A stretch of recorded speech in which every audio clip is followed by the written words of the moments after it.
Hello everybody, welcome back to the channel. Today we have the second weekly reading report of 2026. Oh buddy, can you believe it? We're already almost 2 weeks into this thing.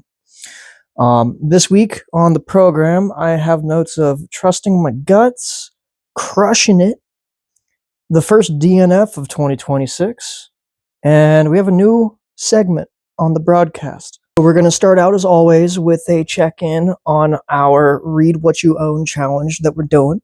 Now, for those of you who don't know, the Read What You Own challenge is a challenge that I embarked upon on the 1st of November, to where I have to read 12,500 pages of owned text, be it physical format or Kindle format, before I can allow myself to buy any new books. Now, there is one caveat, and that one caveat is I am in a philosophy discussion group that meets every other Friday, and we go over different philosophers, different essays, different texts, and if we're going to be talking about something in an upcoming group that I do not own in my library, I will buy the book and I will use that in our discussions. So that's basically the one caveat that I have for this.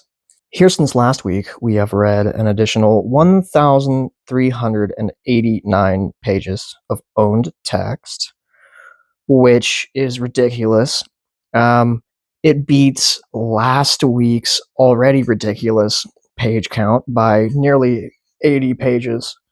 So I'm full. We're steaming ahead, buddy.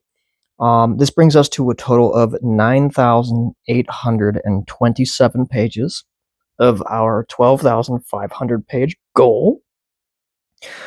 At the time of these statistics, we are 71 days in to the challenge, and we are 78.6% complete, and that is an increase of 11.1% over last week.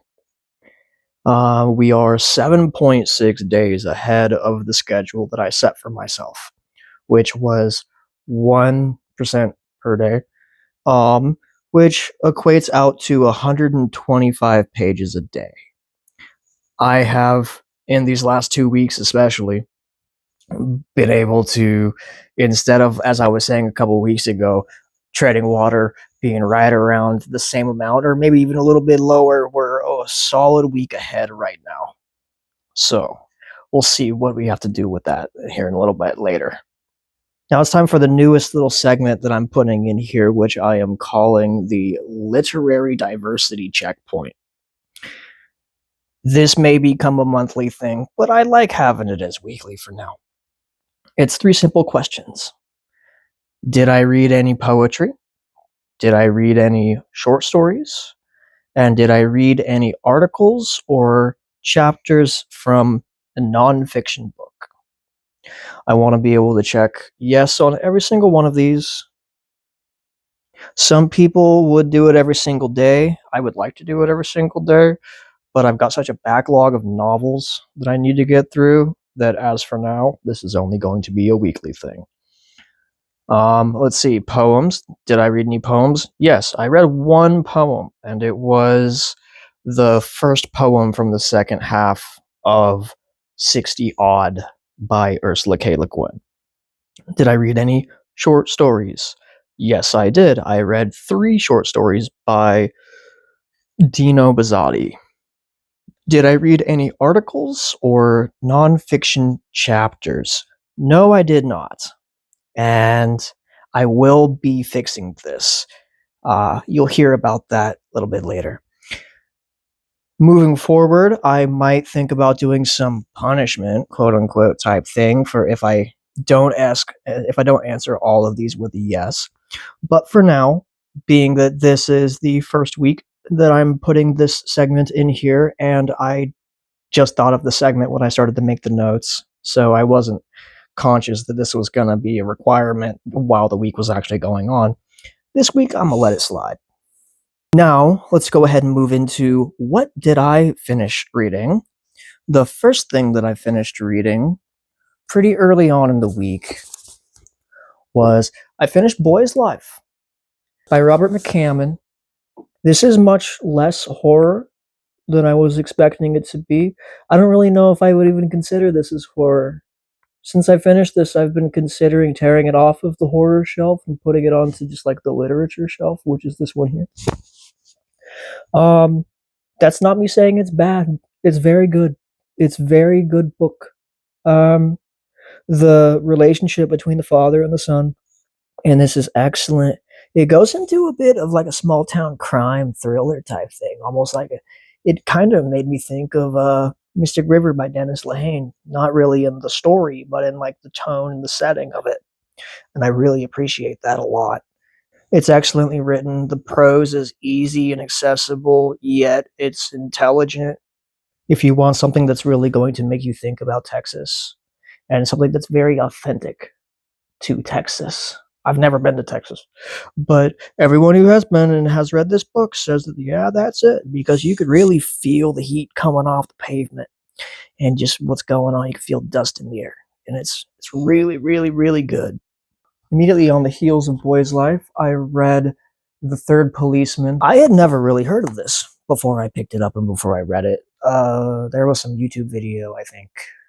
It might have been a YouTube video, or I may have just been perusing Amazon or something like that when I discovered Dalkey Press. This is excellent. It took a second. This took a second to grab me.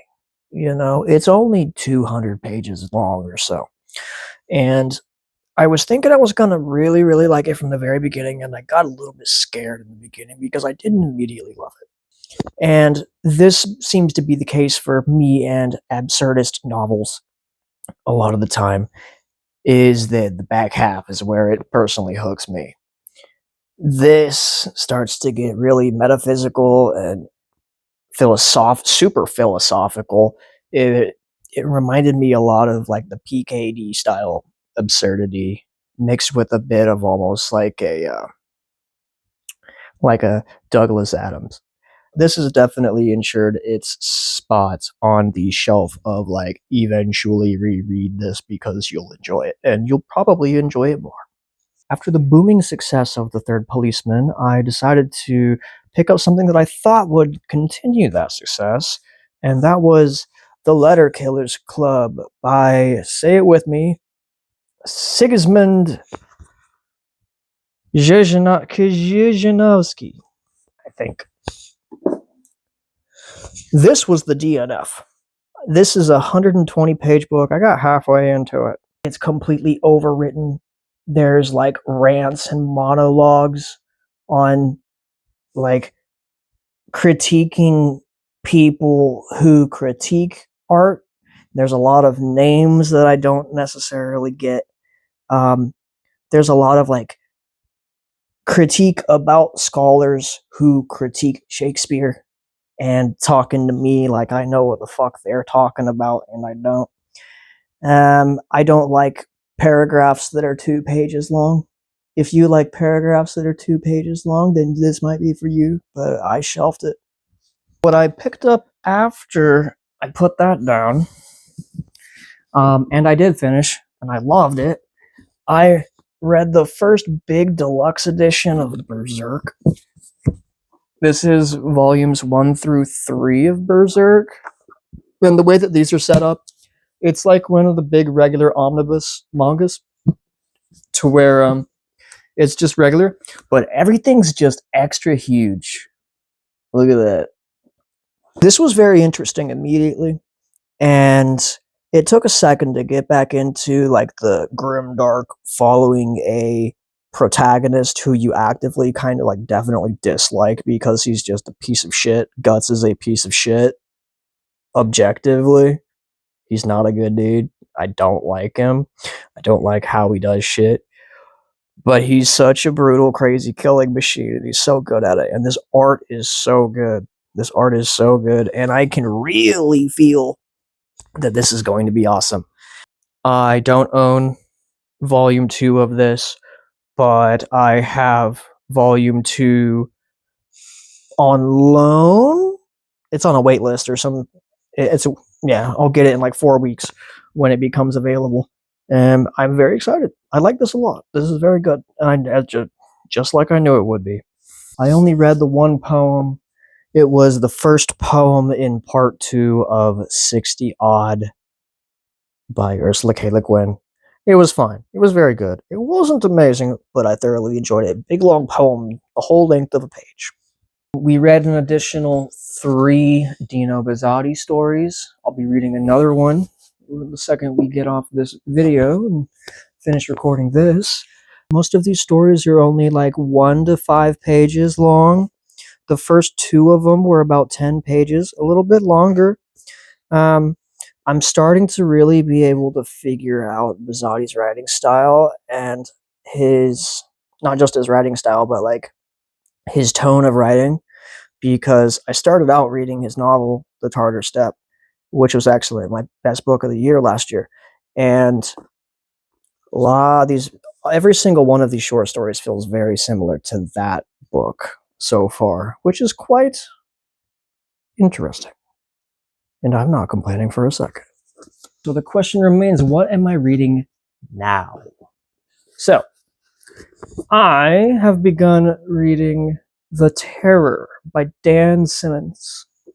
This is actually the very last book on the January TBR that was actually like mandated by the wheel spinny game that I did. You can go back and watch the January TBR video if you want to see the fun. We've got ideas coming for the next one.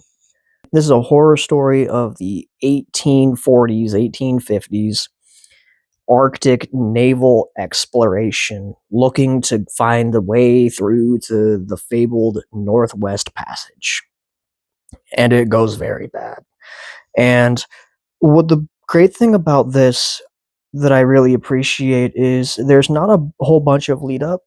It kind of throws you in to the middle of everything, and you have to figure it out, and it kind of forms the story around it.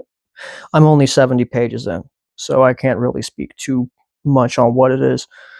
A lot of people say this is the favorite Dan Simmons book. I'm loving it. There's beautiful passages in here.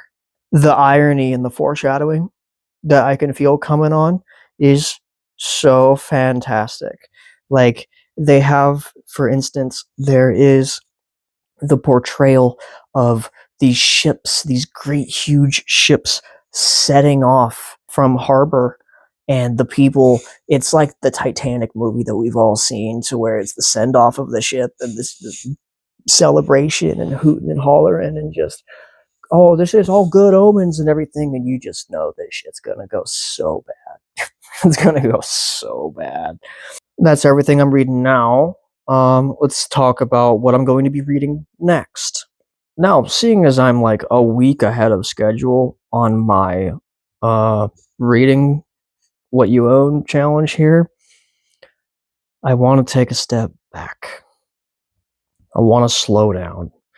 I don't want to read another 1,500 pages next week, not because I can't or because I actually don't want to, but because I really want to slow down and settle down, and I would like to get more short fiction. I want to get more Buzzati stories in. I want to finish that part 2 of 60 odd poems that from Ursula K. Le Guin. I've been talking about being on part 2 of that for weeks at this point. Basically, what I'm going to be doing after I finish The Terror is I'm going to be circling back to the TBR video where I had 10 options of books on the wheels. I've read 5 of them now. I was able to get a head start. One of the picks for the January TBR actually was finished reading it in December, so it didn't even make it. So I'd really love to go back and circle. There's some Philip K. Dick on there. There's the final book of the New Sun. Well, it's the sequel, Earth of the New Sun. I've read all of the 4.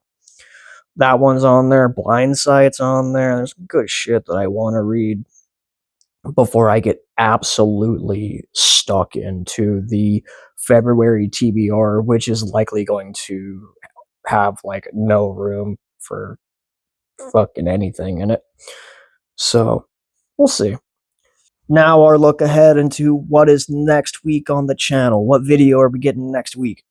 Well, last week I told you it was going to be the reading goals and most anticipated reads of 2026. I said that, but then I forgot that I had a different video I had to put out, so I put that out. So I'm going to say it again, and this is going to be tentative. Reading goals and most anticipated reads. Yes. Yes. So unless anything changes until then, that's most likely what you're going to get. I would look forward to that.